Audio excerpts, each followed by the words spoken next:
What are the top housing and financial planning trends impacting your business? Find out this and more with TrendSpotter, brought to you by CMPS Institute. Welcome to the TrendSpotter Show. My name is Gibran Nicholas, and I'll be your host as we learn how to capitalize on some of the unique trends taking place right now across the mortgage, housing, and financial industry. Today I'd like to talk to you about cash buyers. In fact, according to CoreLogic, in the spring of 2015, cash buyers represented 1/3 of all home purchases in the United States. The chart that you see on your screen right now shows you a breakdown state by state, the percentage of cash buyers in that state. So for instance, in the state of Florida, cash buyers represented 52% of the market this spring. In the state of California, 27% of the market, or 1 out of every 4 home buyers, paid cash. The numbers are elevated in many states, especially some of the states with higher home values like New York and New Jersey. The interesting thing that I find looking at these numbers is that most of these buyers who are paying cash for the house simply don't understand the money that they are losing by doing so. In other words, they think they're saving money by paying cash for the house, but in essence, they're actually losing money. And here's why. Let's take today's mortgage rates, which are in the 4% range.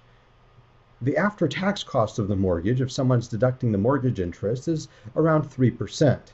So when you compare the after-tax cost of the mortgage with what that customer could be earning if they kept their money invested as opposed to paying cash for the home, let's say they can earn 6% or even 5% on an investment. You're looking at a spread of maybe 2 or 3% in money that they're losing every year simply by taking that money and not investing it and rather using it to pay cash for the house. When you compound that loss over, say, a 7-year time period, you're looking at some pretty big numbers. In fact, on a $500,000 home purchase, if someone were to pay cash for that house as opposed to using a $400,000 mortgage, and the spread or the difference between the mortgage rate and the investment yield was only 3%, that home buyer would be losing a whopping $92,000 over a 7-year time period. Even if you reduce the spread to 2%, so in other words, instead of earning 6% in the investment, you only earn 5% in the investment, you'd still be losing a whopping $59,000 over a 7-year time frame. So in reality, someone who thinks they're saving money by paying cash for the home is actually losing quite a substantial amount of money. Not only that, but the financial advisor that they're taking the money away from is also losing money. Think about this. How do financial planners make money?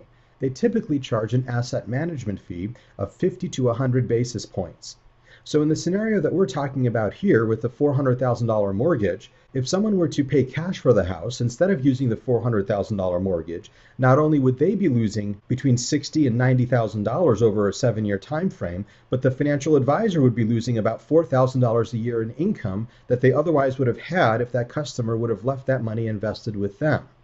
So there you have it. Your mission, should you choose to accept it, is to tap into the 1/3 of all home buyers that are paying cash for homes today. Not only can you help them to save quite a substantial amount of money over time, but you can make life a whole lot easier for their financial advisor.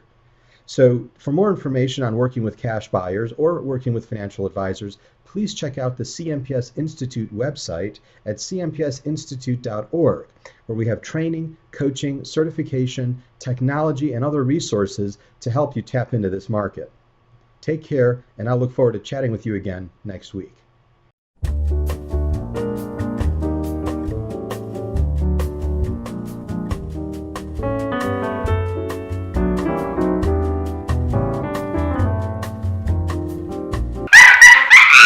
Oh my gosh.